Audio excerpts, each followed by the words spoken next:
नमस्कार, हरियाणा न्यूज देख रहे हैं आप। मैं हूं आपके साथ। हरियाणा भाजपा की प्रदेश कार्यकारिणी की बैठक आज और कल हिसार में होगी। जीजेयू गुरु जम्भेश्वर यूनिवर्सिटी में यह बैठक होगी। सीएम मनोहर लाल इस बैठक में शिरकत करेंगे। भाजपा के प्रदेश प्रभारी विनोद तावड़े भी मौजूद रहेंगे। प्रदेश अध्यक्ष ओम प्रकाश धनखड़ समेत तमाम प्रदेश के नेता पदाधिकारी इसमें हिस्सा लेंगे। निकाय चुनाव के नामांकन को लेकर मंथन इस बैठक में किया जाएगा। 30 मई से लेकर और 4 जून तक की जो निकाय चुनाव है उनका नामांकन की प्रक्रिया हो रही है। संगठन की मजबूती समेत कई अन्य मुद्दे भी हैं जिस पर चर्चा होगी। लेकिन कांग्रेस पार्टी हो या भारतीय जनता पार्टी, चुनाव जैसे जैसे नजदीक आते जा रहे हैं वैसे वैसे सभी की मंत्रणा, बैठक और मुलाकातें बढ़ती जा रही हैं। एक तरफ कांग्रेस पार्टी भी जहां बैठक कर रही है लगातार, वहीं भूपेंद्र सिंह हुड्डा कल एक बार फिर सोनिया गांधी से मिलने के लिए पहुंचे और आज भारतीय जनता पार्टी की प्रदेश कार्यकारिणी की बैठक जो है वो चल रही है हिसार। जीजेयू में ये बैठक है आज और कल।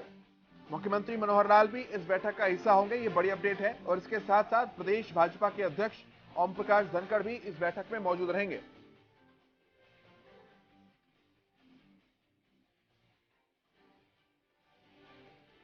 तो बड़ी अपडेट इस समय की आपको बता रहे हैं।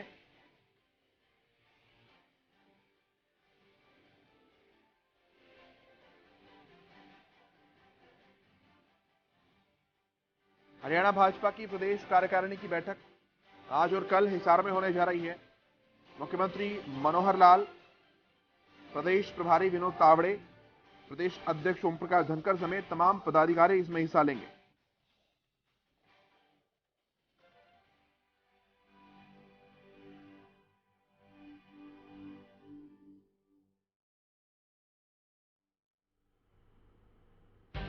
बड़ी अपडेट है, बड़ी खबर है।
मंत्री और विधायकों समेत प्रदेश पदाधिकारी और कार्यकारिणी के सदस्य जो हैं इसमें शामिल होंगे, अपने विचार रखेंगे।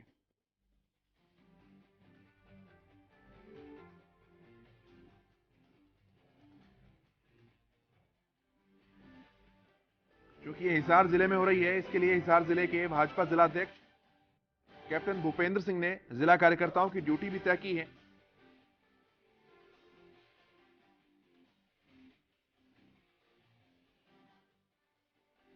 कैबिनेट मंत्री डॉक्टर कमल गुप्ता और डिप्टी स्पीकर रणवीर गंगवा और विधायक विनोद भ्याणा इन्हें कार्यक्रम का प्रमुख बनाया गया है।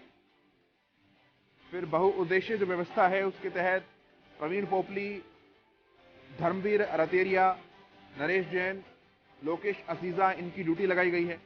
इसी तरह से रजिस्ट्रेशन और स्वागत की ड्यूटी में कार्यकर्ताओं को लगाया गया, भोजन की व्यवस्था में कार्यकर्ताओं को लगाया गया, आवास, कार्यालय की साज सज्जा, टेंट, सुरक्षा, तमाम तरह की चीजें जो हैं वो वहां पर बांटी गई हैं और जिले कार्यकर्ताओं की ड्यूटी उसमें लगाई गई है।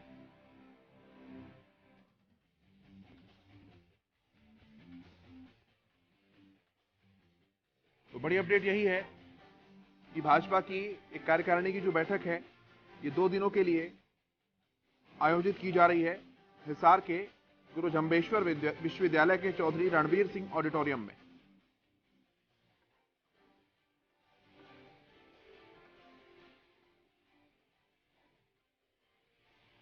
प्रोफेसर वीरेंद्र सिंह चौहान हमारे साथ जुड़ चुके हैं, भारतीय जनता पार्टी के प्रवक्ता हैं।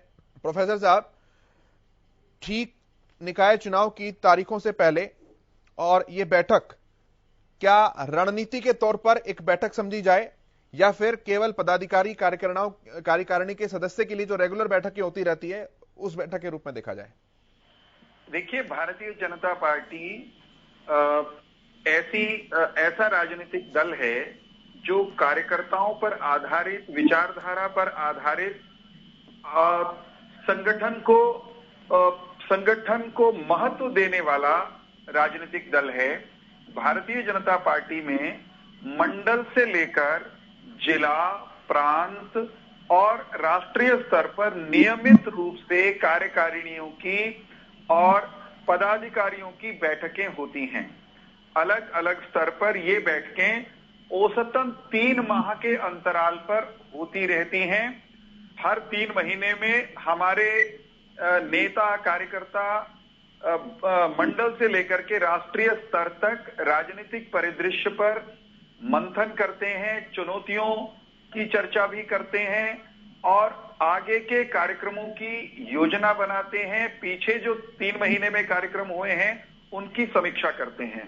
तो ये बैठक आप इसको सहज, सामान्य जो हमारी नियमित बैठकें हैं उस बैठकों के क्रम में ही इस बैठक को देख सकते हैं। ये संयोग की बात है कि निकायों के चुनाव सामने हैं और भारतीय जनता पार्टी की मशीनरी धरातल से लेकर के राज्य स्तर तक पहले से इन चुनावों की दृष्टि से सक्रिय है। उसी मशीनरी का एक हिस्सा हमारे प्रदेश पदाधिकारियों की टीम है और प्रदेश की कार्य समिति है। उनकी नियमित बैठक में स्वाभाविक रूप से चुनावों पर भी चर्चा हो जाएगी, लेकिन केवल चुनाव की चर्चा के लिए या चुनाव की तैयारी के लिए बैठक नहीं है। हमें बहुत सारे संगठनात्मक कार्य हर कार्य समिति बैठक में करने होते हैं। वो सारे कार्य पदाधिकारियों की बैठक में और कार्य समिति की बैठक में निपटाए जाएंगे। राजनीतिक प्रस्ताव भी आएगा। देश प्रदेश के राजनीतिक परिस्थितियों की समीक्षा करके भारतीय जनता पार्टी आज के तारीख के महत्वपूर्ण प्रश्नों पर अपनी क्या राय रखती है, हरियाणा की भारतीय जनता पार्टी क्या सोचती है, राष्ट्रीय, प्रादेशिक और स्थानीय तमाम मसलों पर हमारी प्रदेश कार्य समिति उसमें अपनी राय देगी।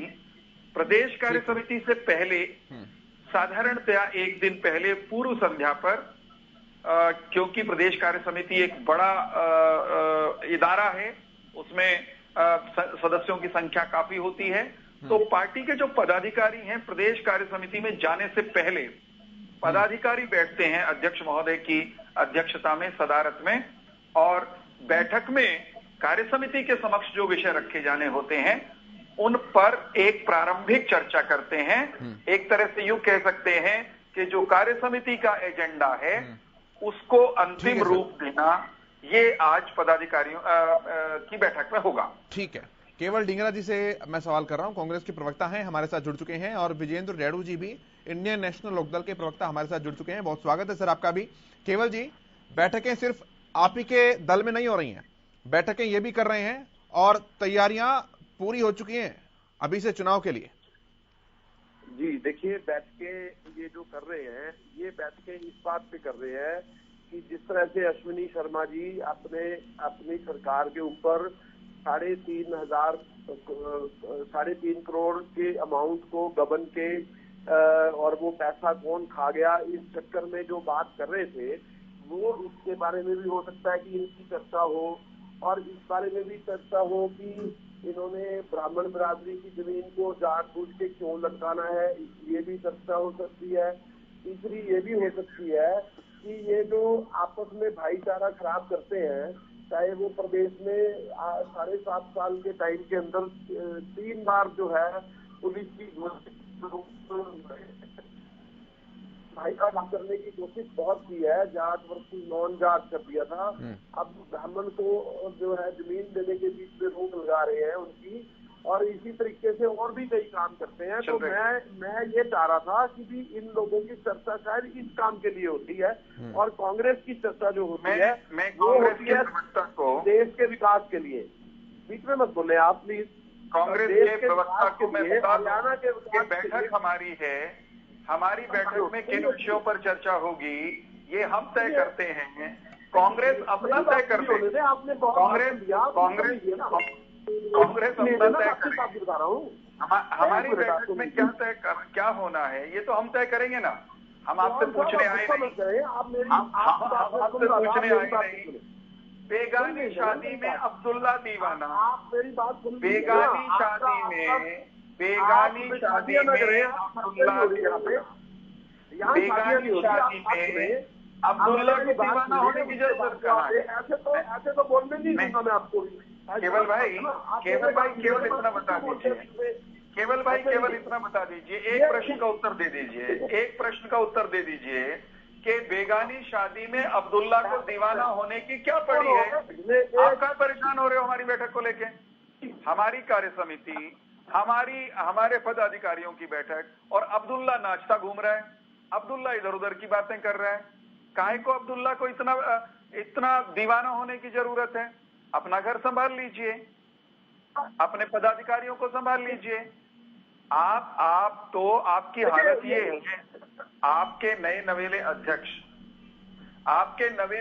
अध्यक्ष वो प्रवक्ताओं की सूची पहले जारी करते हैं, फिर प्रवक्ताओं से गालियां खाते हैं, माफी मांगने की उनसे मांग होती है, फिर उसको विड्रॉ कर लेते हैं। आपका अपना हाल ये है और हमें उपदेश देने निकले हैं आप। ठीक है, मैं जवाब लेता हूं। केवल जी,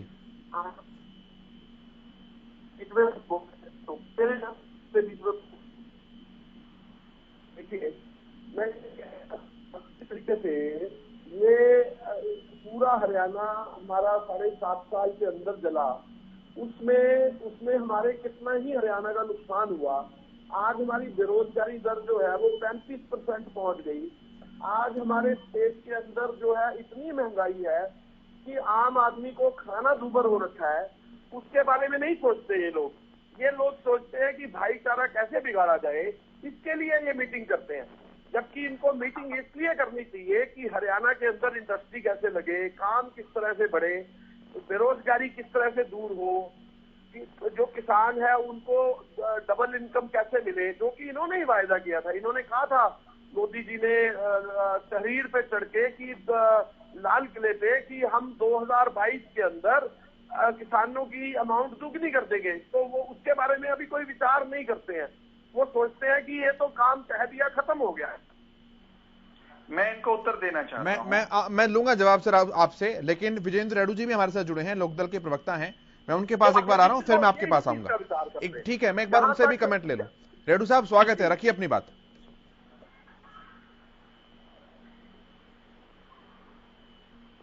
मुद्दा क्या रखा है कि उनकी बात से डिबेट रखती है। थोड़ा सा लास्ट में समझ में आया कि जो हिसार में मीटिंग चल रही है बीजेपी पार्टी की, शायद वो मुद्दा है।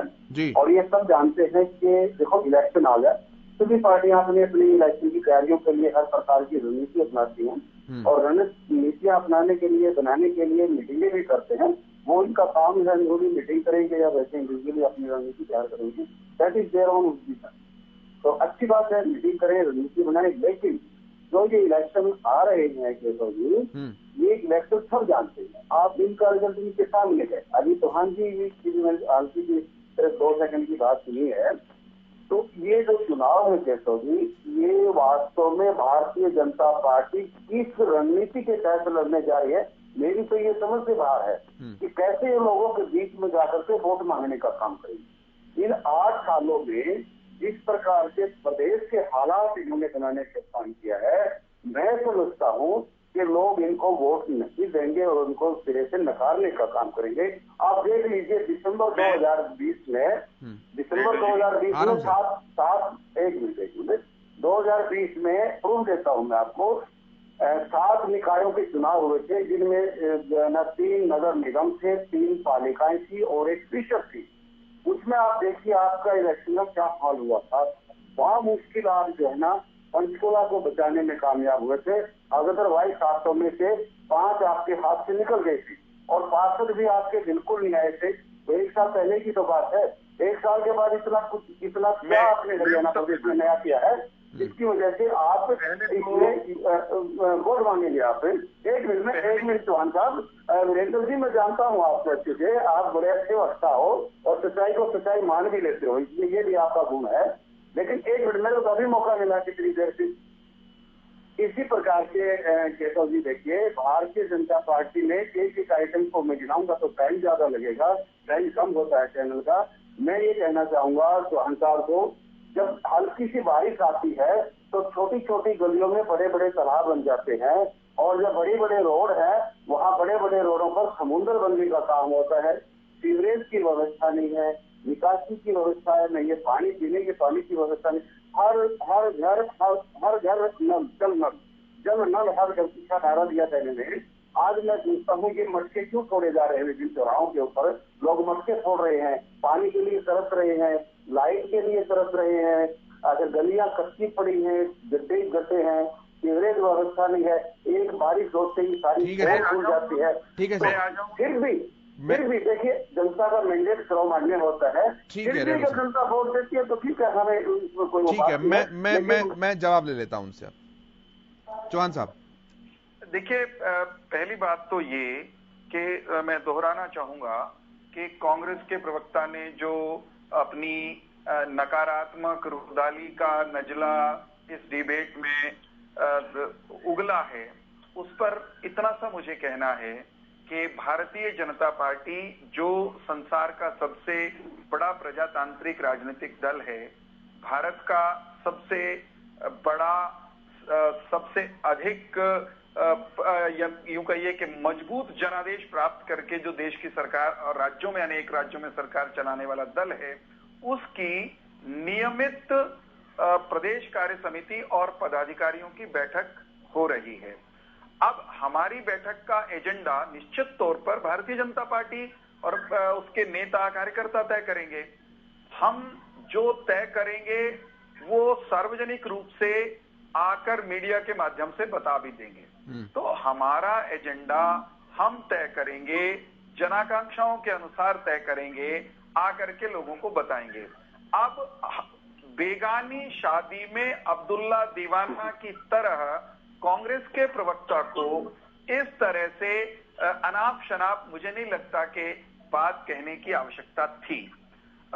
रही बात सामने आने वाले निकाय चुनावों की, भारतीय जनता पार्टी अपने 8 साल के कार्यकाल में हरियाणा के नगरीय जीवन में नागरिकों के लिए जो सुख सुविधाएं हम खड़ा कर पाए हैं, नगरीय जीवन को कांग्रेस के लोकदल के कार्यकाल से जितना बेहतर कर पाए हैं, अधिक बिजली, बेहतर सफाई, बेहतर स्वास्थ्य और शिक्षा की सुविधाएं, भ्रष्टाचार पर बड़ी मात्रा में प्रभावी अंकुश, ये जो काम हमने लगातार किए हैं, हम इस कार्य के आधार पर जाकर जनता से जनादेश मांगेंगे। ये भी जाएंगे, इनको भी अधिकार है। इनके पास कहने के लिए क्या होगा? रोना धोना, जिज्जाना, रुदाली, इसके अलावा कोई एजेंडे की बात करने की क्षमता इनके पास है क्या? ऐसा नहीं है। 1 मिनट, एक क्षण दीजिए मुझे जी। ऐसा नहीं है कि धिंगड़ा जी की पार्टी को शासन करने का अवसर न मिला हो। 9-10 साल हमसे पहले ये सत्ता में थे। रेड्डी जी की पार्टी 6 साल उससे पहले सत्ता में थी। इन्होंने जो काम किया लोगों ने देखा, कांग्रेस ने जो काम किया लोगों ने देखा, हमने जो काम किया लोगों ने देखा ये अपना काम कहें तो बात बने, हम अपना काम कहेंगे हमारी बात बनेगी। इनके बारे में पक्के तौर पर एक दो बातें कह सकता हूं। हमसे पूर्ववर्ती चाहे लोकदल का राज रहा हो चाहे कांग्रेस का, शहरों में इनके नेता सरकार में आते ही अवैध कॉलोनियां काटने का सुनियोजित धंधा शुरू कर देते थे। सरकार के संरक्षण में, सुनिए एक क्षण, सरकारों के संरक्षण में अवैध कॉलोनियां काटने का, नागरिकों को लूटने का धंधा चलता था। हमने वो किसी को करने नहीं दिया अपने शासनकाल में। किसी ने कहीं गड़बड़ भी की तो उसको जेल में ठूंस दिया। और हमने इनके कार्यकाल में बनी अवैध कॉलोनियां सैकड़ों नागरिकों के हित में 600 से अधिक कॉलोनियों को नियमित करके बेहतर जन सुविधाएं। डिंगरा साहब ने सवाल भी किया था कि ब्राह्मण सभा की जमीन अरविंद शर्मा और ग्रोवर साहब के बीच का जो विवाद मतभेद है उस पर भी क्या कोई बात होगी? भारतीय जनता पार्टी किसमें, बैठक में? जी जी जी। देखिए, जो रोहतक की उस भूमि का मामला है, उस विवाद को प्रदेश कार्य समिति के समक्ष रख के उस पर चर्चा करी जाए, मैं नहीं समझता। इस तरह के स्थानीय विवादों पर चर्चा कांग्रेस की कार्य समिति करती होगी। जातिवादी बातें करने का इन्हीं के यहाँ रिवाज है। भारतीय जनता पार्टी समाज के सब वर्गों, जिसमें ब्राह्मण निश्चित तौर पर अग्रणी, अग्रे ब्राह्मणा को मानने वाले हम लोग हैं, विद्वान पढ़े लिखे लोगों का समाज है। समाज के सब वर्गों का ब्राह्मण समेत संपूर्णता में सम्मान करते हुए आगे बढ़ने वाले, मतलब वो विवाद खत्म हो चुका है जनता पार्टी। सुनिए ना, मैं उत्तर दे रहा हूं ना सर, बहुत लंबा बोल रहे हैं सर, सबको टाइम देना है, मुझे 2 वाक्य बोलने दीजिए उत्तर, क्योंकि प्रश्न पूछा है। भारतीय जनता पार्टी हरियाणा के सब समाजों को साथ लेकर के चल रही है। ठीक है। उनकी आकांक्षाएं, भावनाएं जहां हैं उनका आदर करते, उनकी हर समस्या का समाधान हम ही करेंगे। ये जाति के नाम पर उलझाते हैं, हम विवादों को सुलझाने में और समाज में सामंजस्य बिठाने की दृष्टि से काम करते हैं। ठीक है। डिंगरा साहब, फाइनल कमेंट ले रहा हूं, समय थोड़ा सा कम है, 40 सेकंड दूंगा। जी, इन्होंने बात जो रखी थी ना, इन्होंने मुझे कहा कि अनाप शनाप बात करते हैं। मैंने इनसे पूछा था कि महंगाई जो है उसके बारे में कोई बात करेंगे, तो महंगाई को अनाप शनाप बता रहे हैं, बेरोजगारी को अनाप शनाप बता रहे हैं, किसान की कीमत दुगनी के लिए बात की थी और वो नहीं दी, उसको अनाप शनाप बता रहे हैं। पुलिस की गोली से लोग इतने मरे, अनाप शनाप बता रहे हैं। अरविंद शर्मा जी ने जो अभी एपिसोड हुआ, उन्होंने इनकी सरकार के ऊपर, इनके एक्स एमएलए के ऊपर इल्जाम लगाए, उसको भी अनाप शनाप बता रहे हैं। और मैं इनसे फिर पूछता हूँ कि देखिए, ये बताएंगे तो नहीं, लेकिन जनता तो देख रही है इस बात को कि इन्होंने 7.5 साल में प्रदेश के अंदर किया क्या। कि सिर्फ आपस में भाईचारा बिगाड़ा, पुलिस की गोली से लोग मरे, किसान दुखी हुए, उनको अमाउंट नहीं मिल रही, बेरोजगारी प्रदेश के अंदर है, और महंगाई जो है वो बहुत बुरी हालात में है। महंगाई से लोगों का जीना त्रस्त है। ठीक है। देखिए, फिर बीच में बोलते हैं, हम नहीं बोले ना आपके बीच में, शांत से सुने, शांति से सुनना चाहिए। आप इस अनाप शनाप को, वर्ड को मुझे दे रहे हैं, तो अगर आप महंगाई को अनाप शनाप कहते हैं, बेरोजगारी को, किसान को, पुलिस की गोली से लोगों के मरने को दोहराते रहेंगे। ठीक है सर, समय कम है, मैं सभी से कमेंट ले लूं एक बार। रेणु साहब के पास मैं आ रहा हूं। रेणु साहब, रखिए अपनी बात। हाँ, केशव जी, देखिए, ये कहते हैं कि ये स्थानीय विवाद है अरविंद शर्मा सांसद वाला। ये कोई स्थानीय विवाद नहीं है, बहुत बड़ा विवाद है। जब पार्टी का एक सांसद खुले तौर पर मुख्यमंत्री और पूर्व मंत्रियों के ऊपर इल्जाम लगाने का काम करते हैं, और खुद इनके नेता ये कहते हैं कि जात पात फैलाने का काम किया है, और जो नकाना खुशी से सुनते हैं, फैसला सही नहीं करते हैं, तो मैं समझता हूँ कि ये भारतीय जनता पार्टी के लिए इससे बुरी और क्या बात होगी। दूसरी बात, 1 मिनट के सोचिए, मेरे को बहुत कम टाइम मिला। जी जल्दी प्लीज। इन्होंने एक कहा कि नगरीय जीवन, ठीक है, वीरेंद्र जी बोलते बड़ा साफ बोलते हैं और अच्छा बोलते हैं, लेकिन झूठ बहुत बोलते हैं।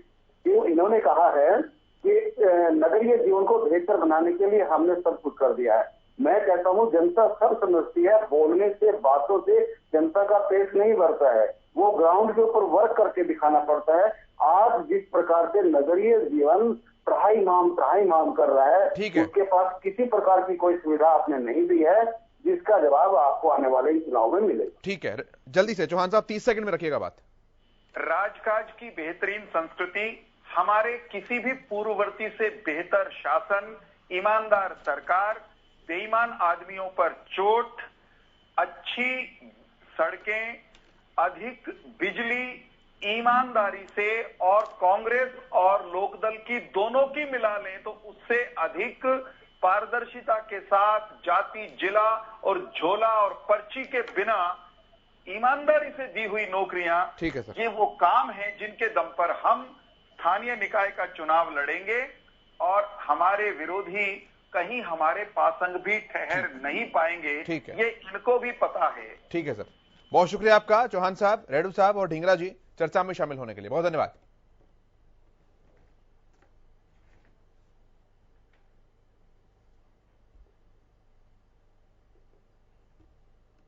कार्यक्रम में मेरे साथ इतना ही, लेकिन हरियाणा न्यूज पर खबरों का सफर लगातार जारी है।